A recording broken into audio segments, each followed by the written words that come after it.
SSC 26,000 চাকরি বাতিল সংক্রান্ত মামলায় রিভিউ পিটিশন খারিজ করে দিয়েছে সুপ্রিম কোর্ট। ওএমআর শিট নেই, তার মিরর ইমেজও নেই, তাই আলাদা করা যায়নি কে যোগ্য আর কে অযোগ্য। রিভিউ পিটিশন খারিজ করে সর্বোচ্চ আদালত তার পর্যবেক্ষণে বলেছে, আসল ওএমআর বা অন্তত ওএমআর এর মিরর কপি সংরক্ষণে স্কুল সার্ভিস কমিশন ব্যর্থ হয়েছে। এই অবস্থায় তৃণমূল সরকারের সদিচ্ছা নিয়ে প্রশ্ন তুলেছে বিরোধীরা। আমি মনে করি সরকার এই রিভিউ পিটিশনের ব্যাপারে সিরিয়াস ছিল না।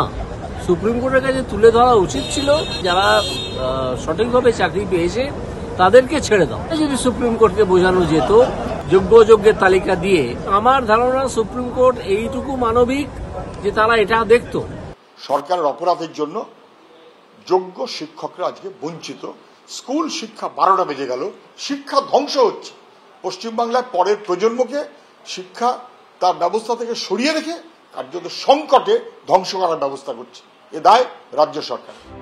এবছরের 3রা এপ্রিল কলকাতা হাইকোর্টের বিচারপতি দেবাংশু বসাকের ডিভিশন বেঞ্চের রায় বহাল রাখে সুপ্রিম কোর্টের প্রধান বিচারপতি সঞ্জীব খান্না ও বিচারপতি সঞ্জয় কুমারের bench.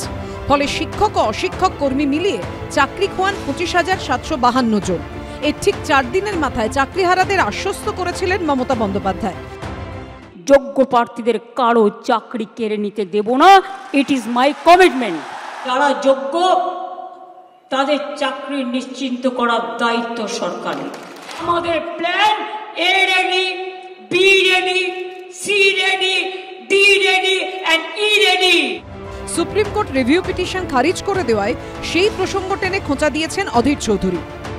Plan A ready, plan B ready, plan C ready, plan D ready, plan E ready, লাস্টে গিয়ে দেখলাম প্ল্যান ও শুদ্ধ রেডি, অর্থাৎ কিছু হবে না সেটাও রেডি। সেদিন যদি যোগ্য অযোগ্যের তালিকাটা ফেলে দিতেন কারোর চাকরি যেত না। আপনার দলের চোরদেরকে বাঁচানোর জন্য আপনি করতে পারেননি, আপনার দলের লোকরা ফাঁসতো, বাড়ি বাড়ি হামলা হতো। এটা প্রশাসনিক বিষয়, কোর্টে হয়েছে, রাজ্য সরকার সংশ্লিষ্ট বিভাগ এসএসসি তারা দেখছেন, অনেক খুঁটিনাটি বিষয় দেখার রয়েছে।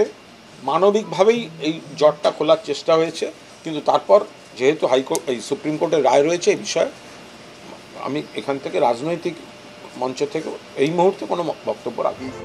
এই পরিস্থিতিতে চাকরি ফিরে পেতে যোগ্য শিক্ষকদের ফের পরীক্ষায় বসতে হবে। আগামী 7ই সেপ্টেম্বর এসএসসির নবম দশমে এবং 14ই সেপ্টেম্বর একাদশ ও দ্বাদশ শ্রেণীর শিক্ষক নিয়োগের পরীক্ষা হবে। কমিশন সূত্রে খবর, নবম দশমে প্রায় 3,20,000, একাদশ দ্বাদশ শ্রেণীতে প্রায় 2,40,000 পরীক্ষার্থীর পরীক্ষায় বসার কথা রয়েছে।